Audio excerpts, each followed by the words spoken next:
Viernes 26 de abril de 2024.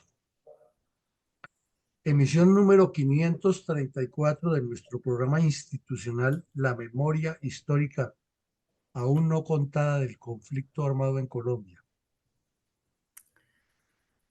Tomaremos para este episodio un hecho sucedido en el municipio de Planadas, Tolima, el 9 de septiembre de 1981, cuando un grupo de terroristas de las FARC, que más tarde constituyeron la Cuadrilla 21, en ese tiempo denominados del Comando Conjunto Central, a órdenes del delincuente Rigoberto Lozada Perdomo, alias Ocelo, asesinaron a 4 indígenas de la etnia Paya, sindicándolos de ser enemigos de la revolución y amigos del Ejército Nacional.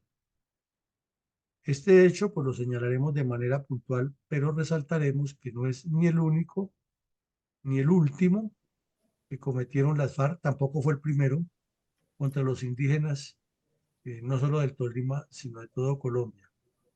Y lo hemos dicho en otras emisiones anteriores, que indiscutiblemente la acción criminal de las FARC contra los campesinos y contra los indígenas en Colombia constituye genocidios que están contemplados en el derecho internacional o en el derecho penal internacional, y que nunca nadie ha asumido ni la vocería ni el proceso judicial para llevarlos ante la justicia internacional a estos delincuentes de las FARC.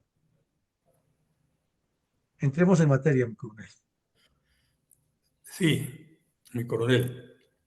¿Cuál es la trascendencia geoestratégica del municipio de Planadas en el departamento del Tolima?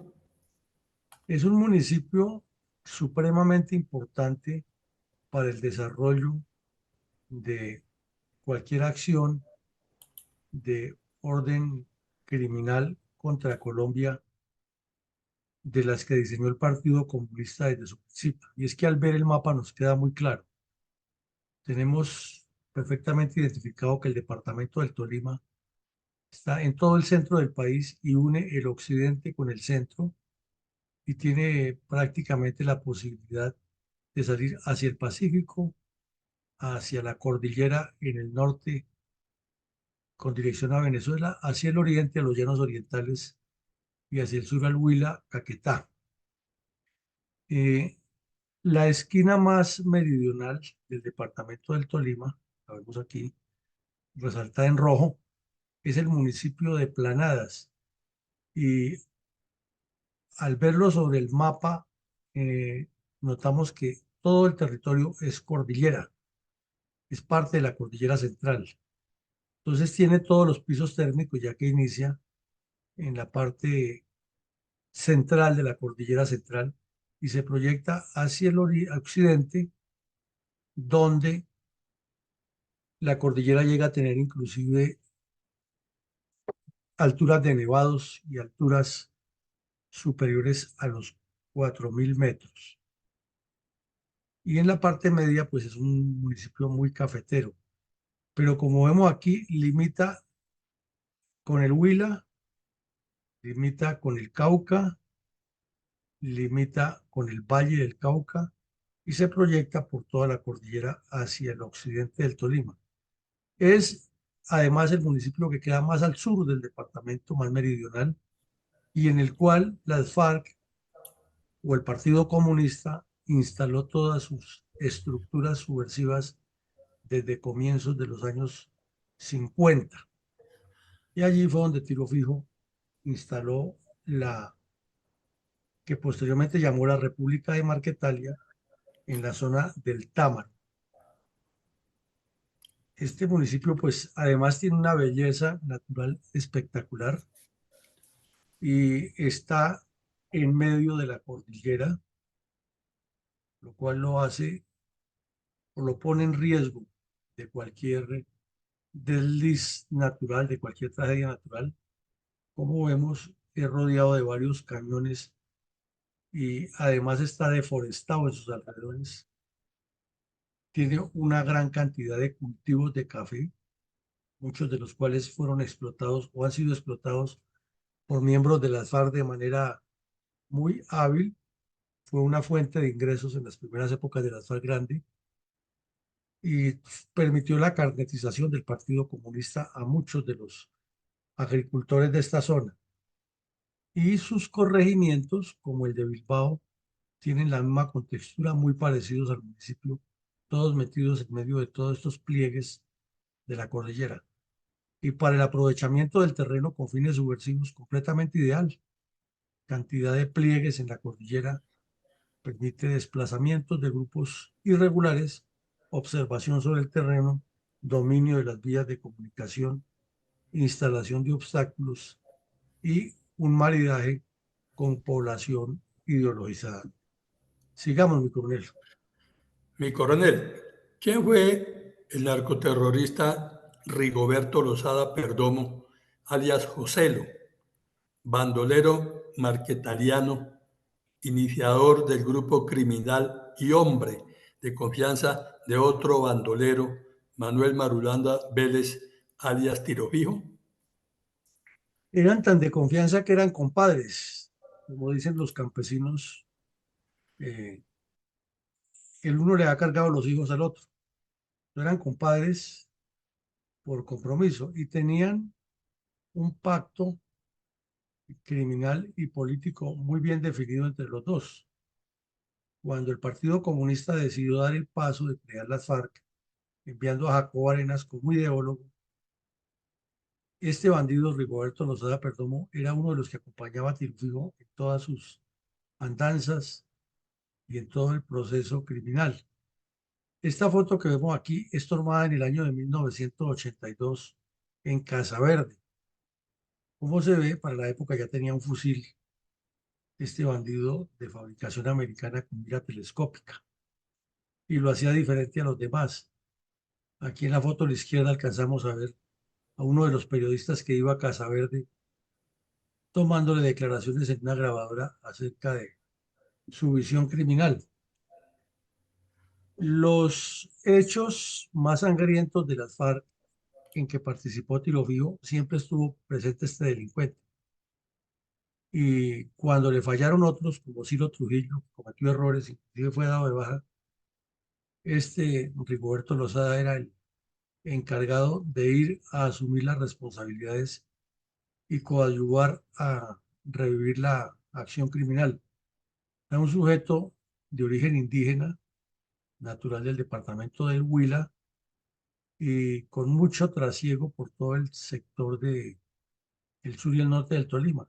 Todos los hijos de él, todos fueron terroristas de las FARC, inclusive uno que había estudiado en Rusia y en Israel, se entregó a la séptima brigada y estuvo mucho tiempo de informante de las tropas y ayudó a muchas operaciones contra las mismas FARC.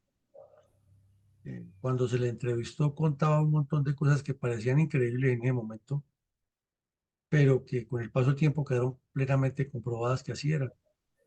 Entonces la historia de Rigoberto Lozada Perdomo fue toda una leyenda del crimen, escapó de muchas operaciones militares y cayó aquí en Bogotá en el año 91 de la manera más increíble. Iba en un taxi y estaba una policía, unos policías de tránsito en el barrio Suba, sector de Suba en Bogotá, haciendo el registro de vehículos para verificar temas mecánicos.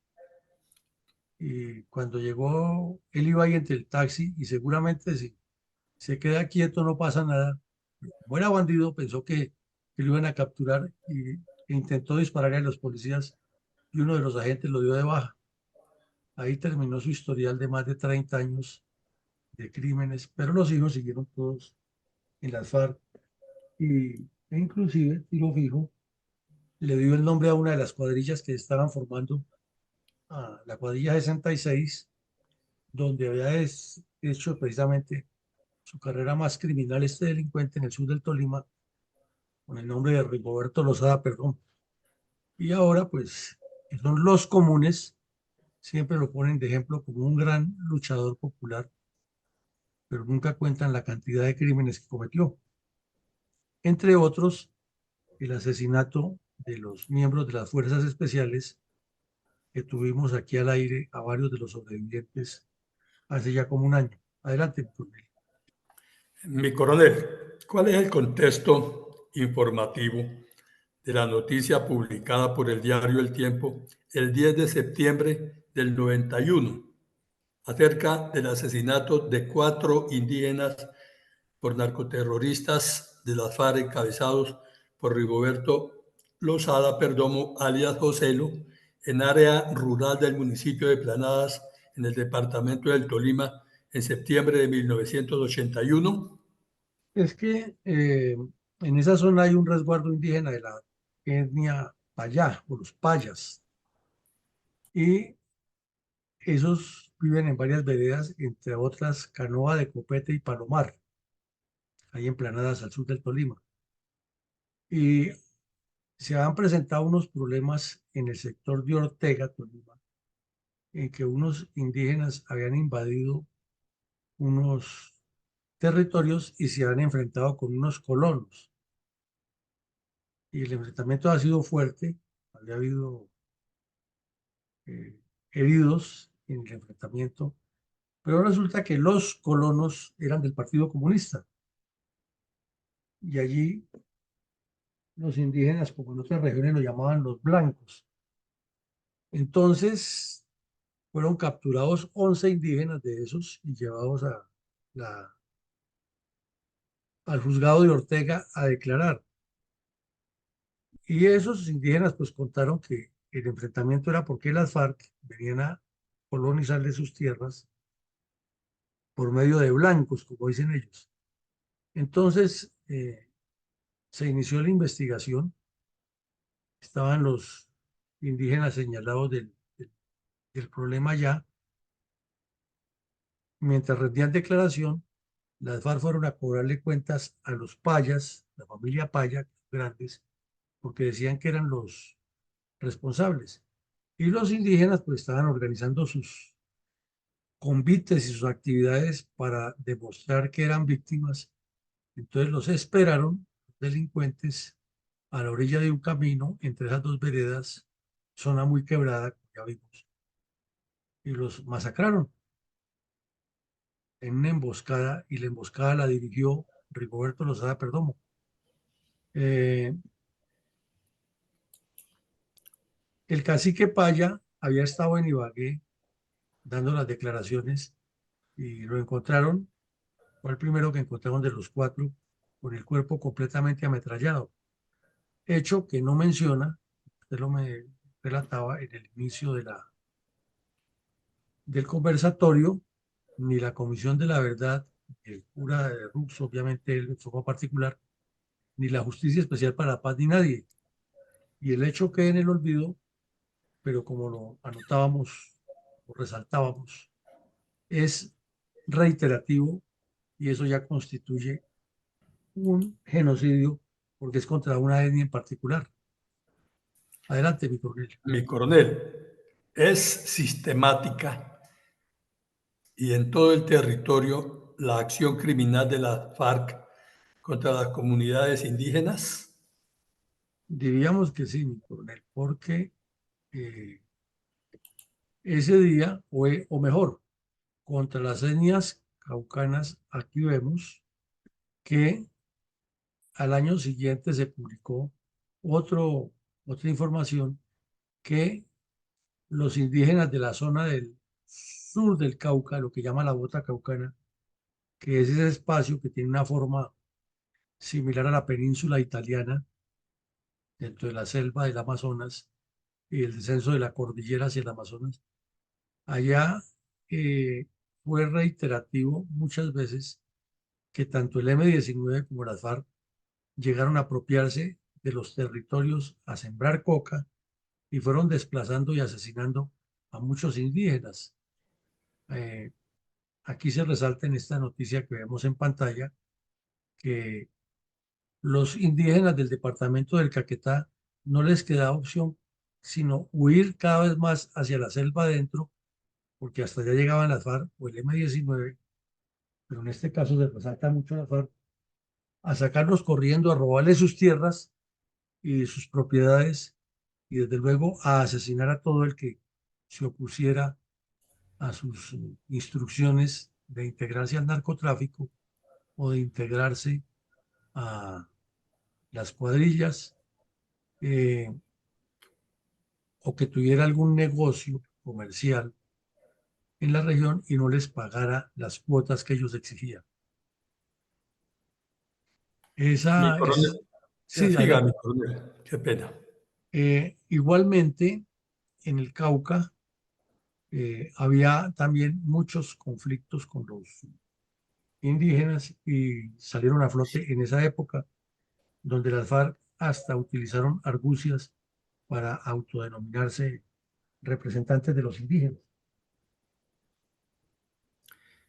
Mi coronel, ¿por qué las FARC secuestraron en 1990 a Darío Calambás Quijano, alcalde del municipio de Silvia, del departamento del Cauca, en 1990? ¿Y cuál fue el mensaje propagandístico de este grupo terrorista enviado a los medios de comunicación cuando fue liberado el burgomaestre? Ahí se juntan varias cosas. La primera es que había una, recordemos que Diana Perafán estuvo aquí contándonos y presentó el documento en pantalla en que en plenos diálogos de Betancur, en el sur del Tolima precisamente, se reunió un bandido que le decían Jerónimo, que también ya cayó en combate, que era el segundo de Alfonso Cano ahí en el Tolima. Se reunió con varias etnias indígenas que viajaron de diferentes partes del país y firmaron un acuerdo, FARC, etnias indígenas, no todos los indígenas, pero algunos, o sea, los que han sido siempre del lado de las FARC, los más belicosos. Entonces, en Silvia Cauca se sabe de larga data que hay un conflicto de las tierras muy arraigado y que no tiene solución ni la va a tener por muchos años, porque los indígenas aducen que ellos son los dueños ancestrales de unas fincas muy bonitas que hay allá, que son madereras en unos cultivos de pino, otras son ganaderas, tanto de ganado caprino como ovino y en parte vacuno, que el gobierno tiene que negociar con ellos y lo más usual que hacen cada vez que los alebrestan o si alebrestan es salir a bloquear la carretera panamericana. Esa es la etnia guambía o guambiana. Había ocurrido también que estaba todavía o recién inaugurado la elección popular de alcaldes.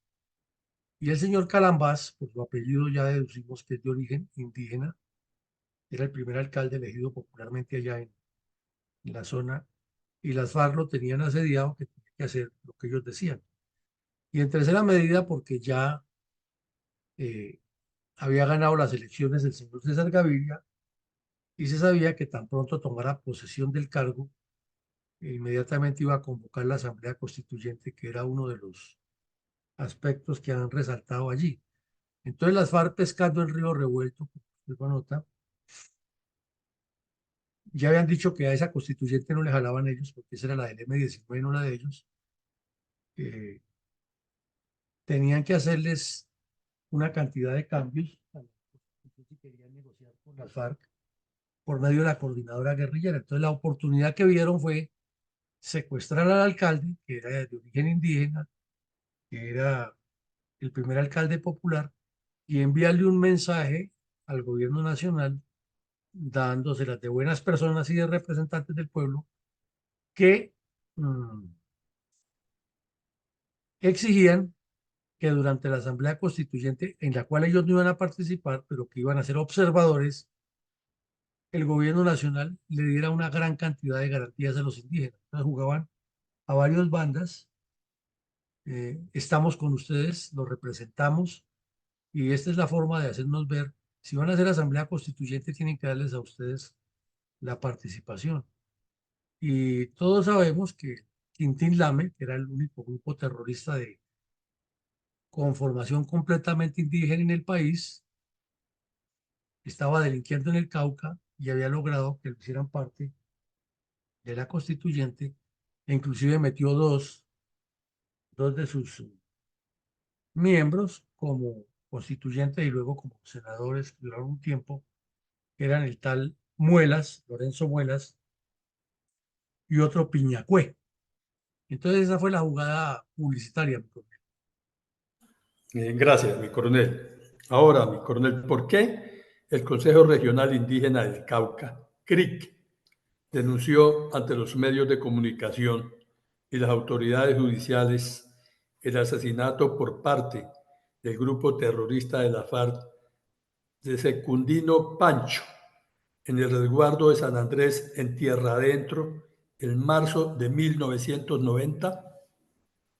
Mi coronel, aquí en la formación de estadistas con estrategas que hace la Fundación permanentemente, primero estuvo el coronel Chávez y después estuvo Diana Perafán y los dos nos explicaron ampliamente lo mismo, que las comunidades indígenas en Colombia están agrupadas en varias organizaciones.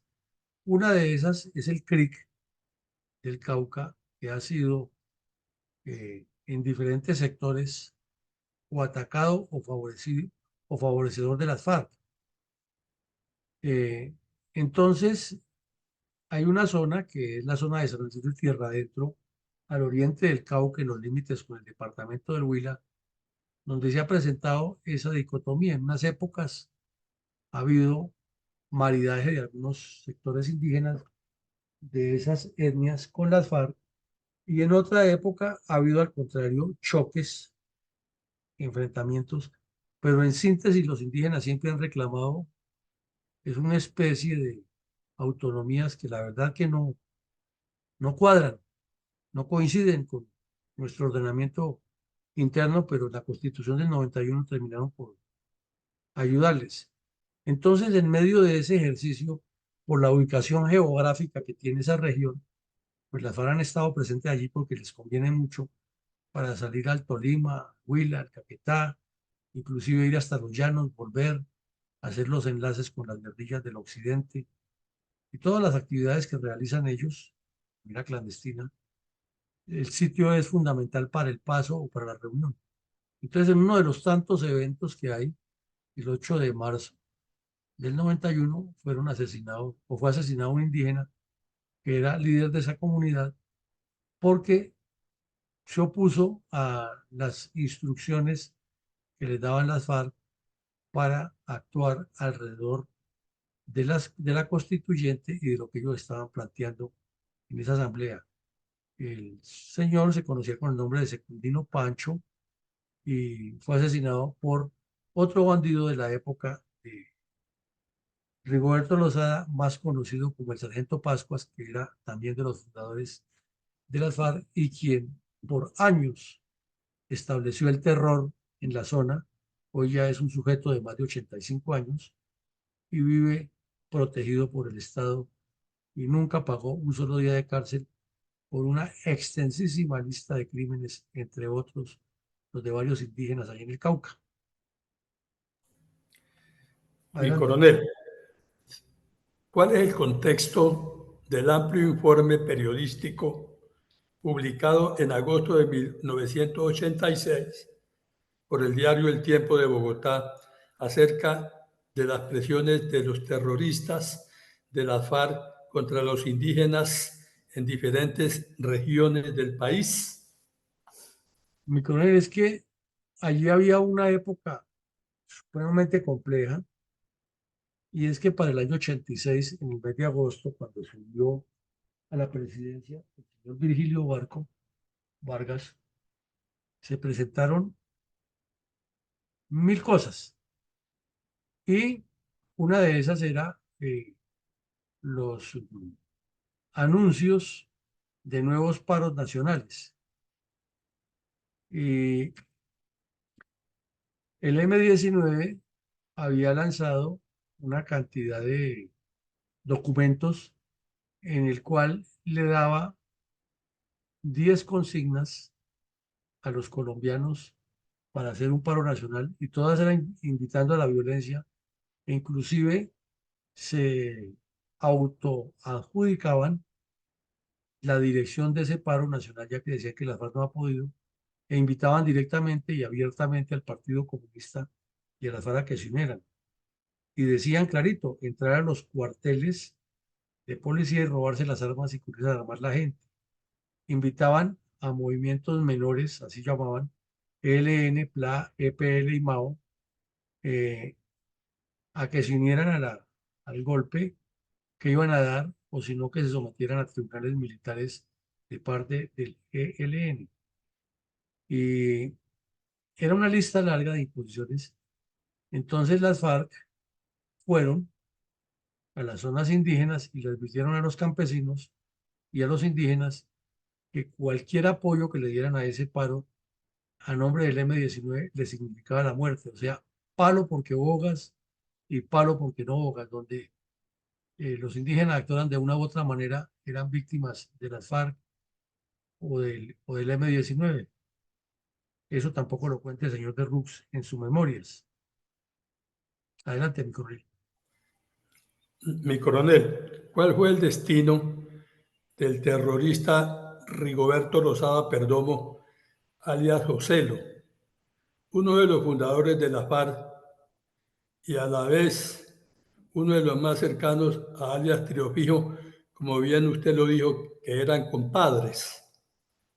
Pues, mi coronel, antes de, de ir a reunirse con Satanás, este delincuente estuvo por ahí en el Cauca coordinando con otros, con el tal Pascuas, un montón de hechos criminales. El Tiempo publicó una crónica larguísima de todo lo que estaba haciendo las FARC, específicamente en el Cauca, eh, por el sector de Coconucos, otras zonas, y relataba una cantidad de hechos criminales eh, cometidos por las FARC y directamente contra los indígenas.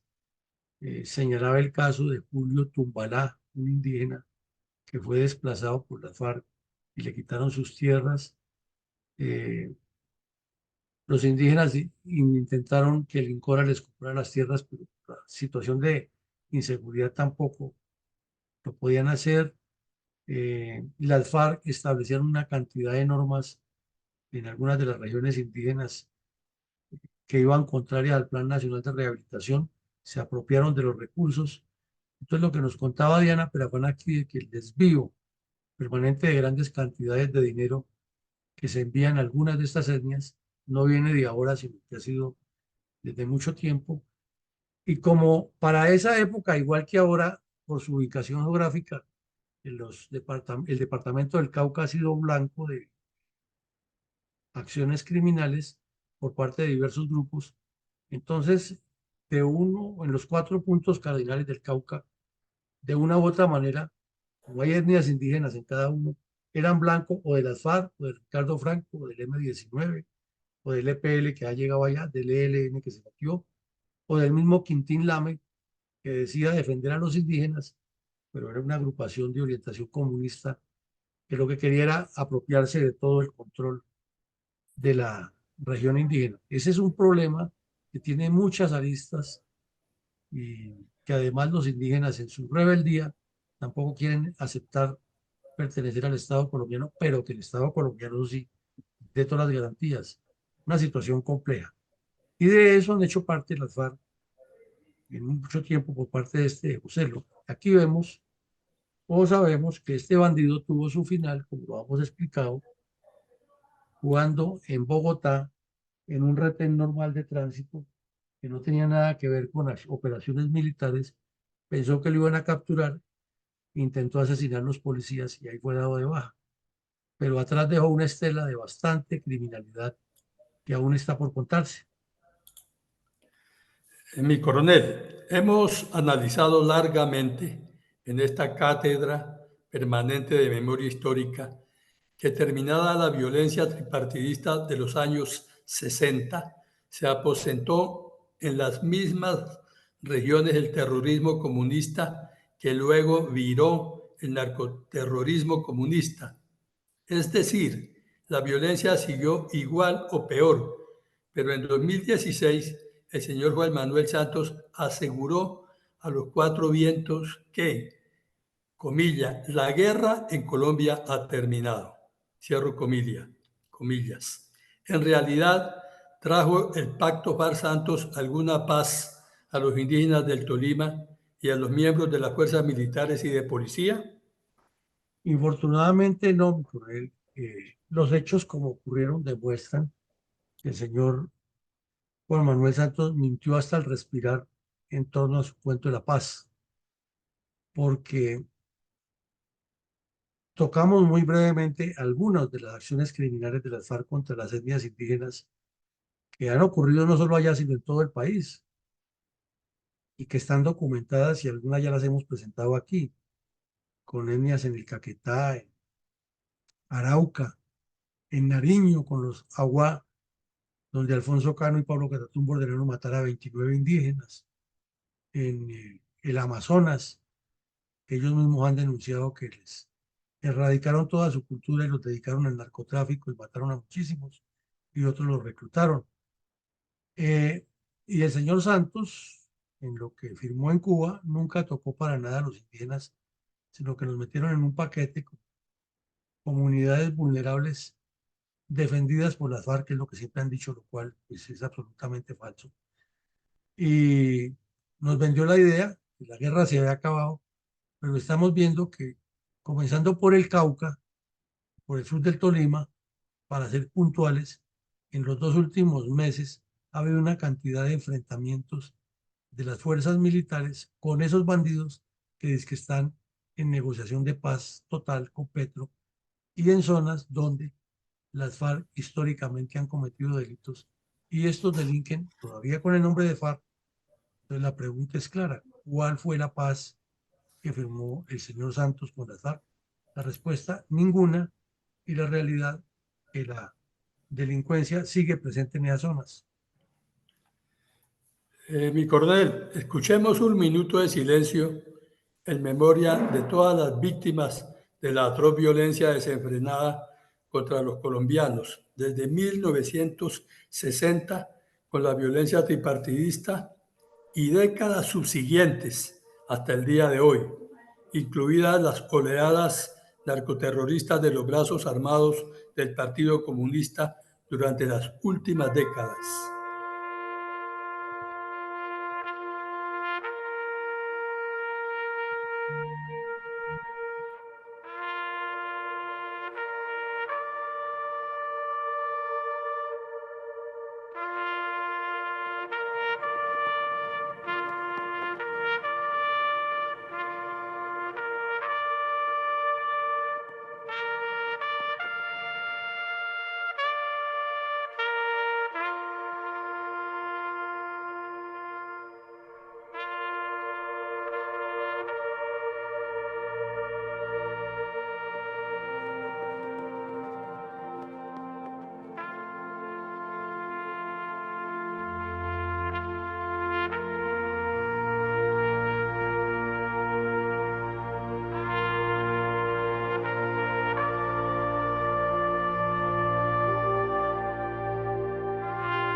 Mi coronel, podemos enunciar algunas reflexiones de orden político estratégico respecto al asesinato de 4 indígenas por narcoterroristas de las FARC encabezados por Rigoberto Lozada Perdomo, alias Ocelo, en área rural del municipio de Planadas, en el departamento del Tolima en septiembre de 1981?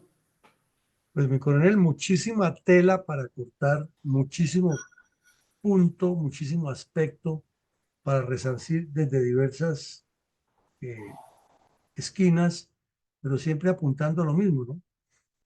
Eh, por ejemplo, la Constitución del 91, que muy ampliamente nos las han explicado aquí los especialistas, insiste o se enfoca en el diálogo Estado-Nación y la institucionalidad, la pervivencia de la institucionalidad, pero afortunadamente eso es lo que menos se cumple, porque el diálogo Estado-Nación no significaría, por ejemplo, que los indígenas estén con unas jurisdicciones y que lleguen a decir tantas estupideces como, por ejemplo, la que sostienen muchos de sus cabilderos y comuneros y como los llamen, en eventos que hacen públicos y que son sostenidas por indígenas que ya llegan a tener formación universitaria y los representan a nivel nacional e internacional, que es que cuando la fuerza pública entra a sus zonas está violando la Constitución del 91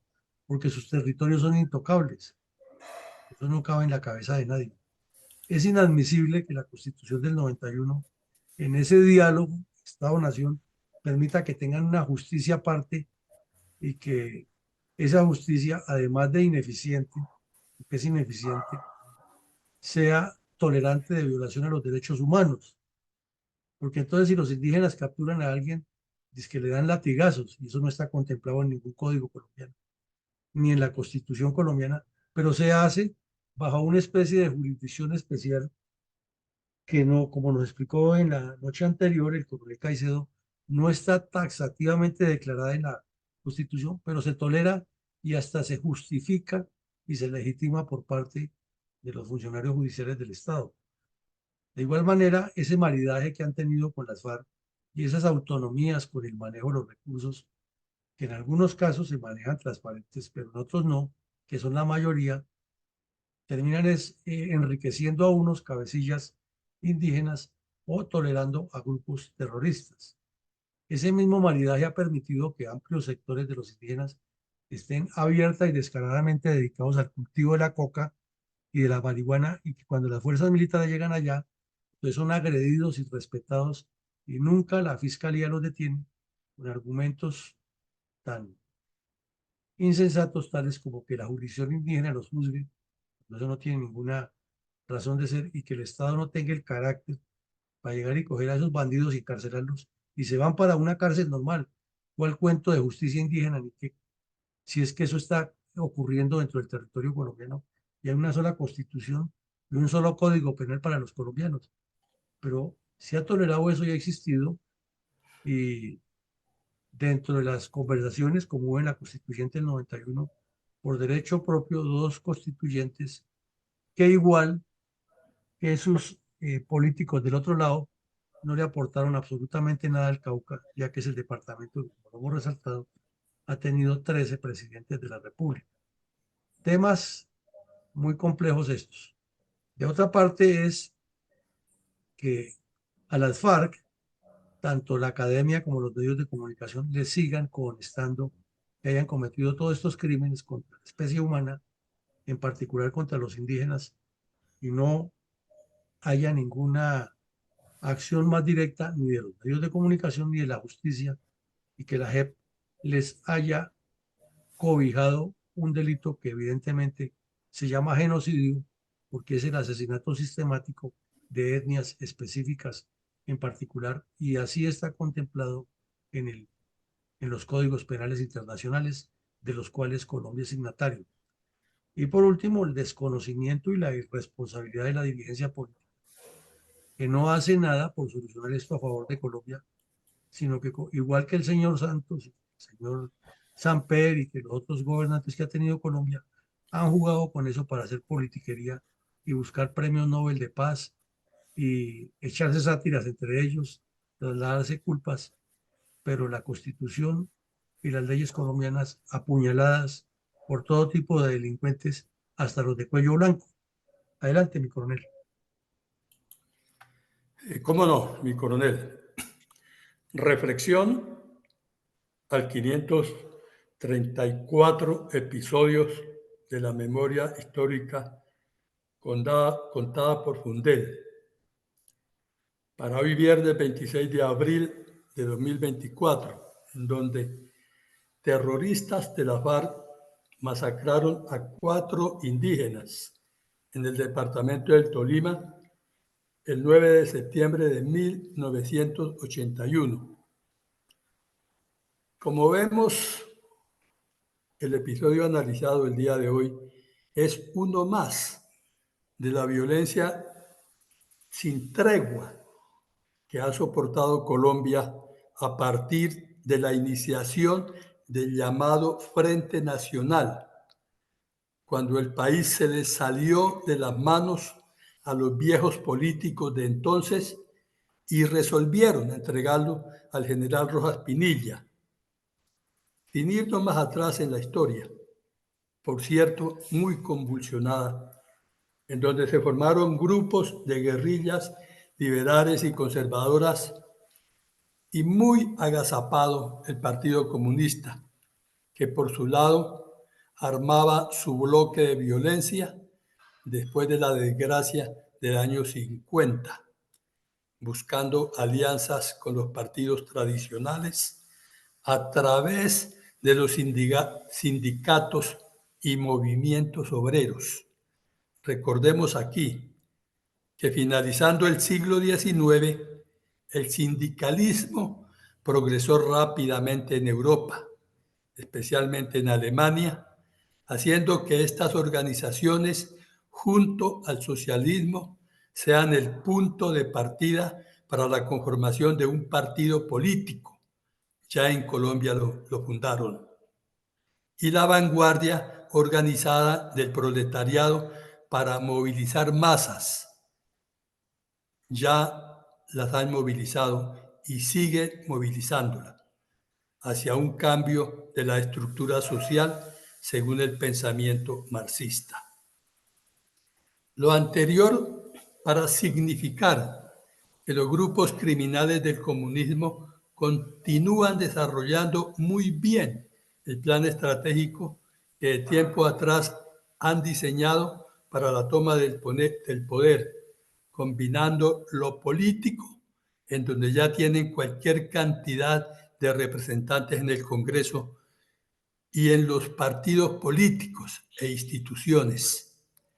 Las combinan con acciones terroristas para debilitar el Estado en lo económico, estrategia esta conocida por las Fuerzas Armadas, pero no por los políticos, ni por ninguna otra institución, empezando por la academia. Al no conocerse la estrategia de los grupos terroristas narcocomunistas, se ha pensado por todos los gobiernos, iniciando con los del Frente Nacional hasta hoy, que el accionar guerrillero es un asunto coyuntural en busca de una ficticia igualdad social y que esto se soluciona simplemente con diálogos. Garrafal error. La historia nos ha demostrado que ese no es el camino para alcanzar la paz. El camino correcto es el de combatirlos con las armas del Estado.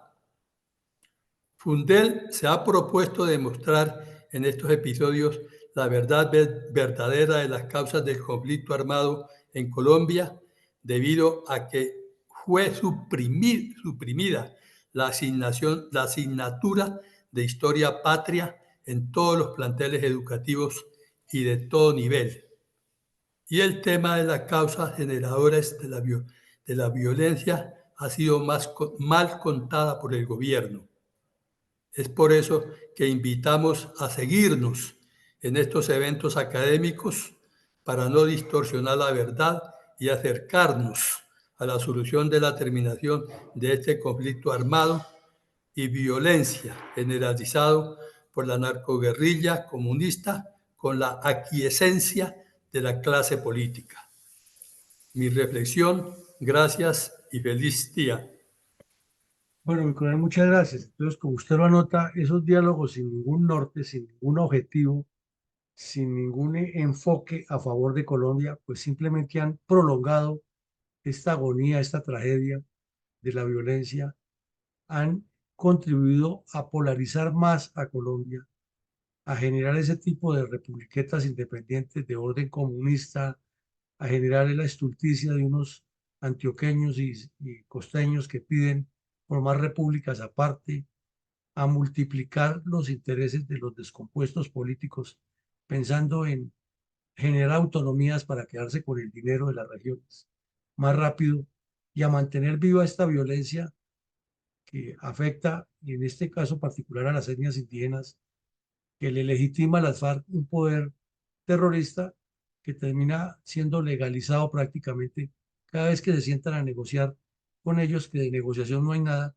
sino es aceptación de imposiciones sistemáticas de las FARC contra los colombianos.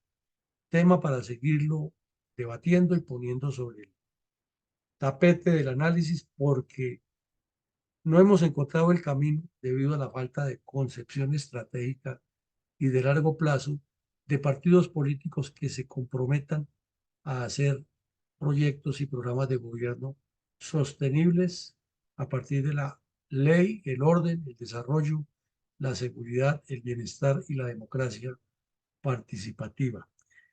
Llegamos al final del ejercicio. Los invitamos esta noche a el análisis del periodo presidencial del señor Vigilio Barco Vargas, otro de los presidentes que ha ocupado el solio de Bolívar en Colombia, para que continuemos formando ese concepto de entender qué le ha ocurrido a Colombia y cómo han sido los sucesos en cada una de sus etapas.